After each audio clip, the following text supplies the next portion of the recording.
si të përgatitim kos deleje në shtëpi ose kos i lesht, siç e themi neve nga zona tonë. Tani po u tregoj masat për 5 kg qumësht, i vëm të zjej pasi e kemi kulluar, se është qumësh fshati dhe kuptohet që duhet ta kullojmë një herë, edhe pastaj ja e provojmë me gishtë, numrojmë deri në 10 të shikojmë nëse duron gishti që është ftuar kosi, qumshi në fakt.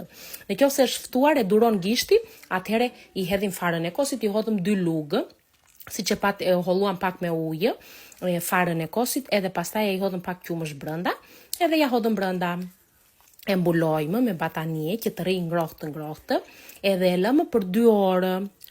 Nuk duhet ta lëvizim në këto 2 orë, ndaj do ta kyçim derën, siç na bën mami neve që mos vemi të ulemi mbi kos.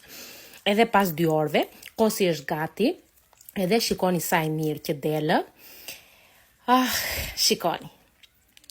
Pa. Mrekulli e vet. Të kaloni një diçam të bukur. Ciao.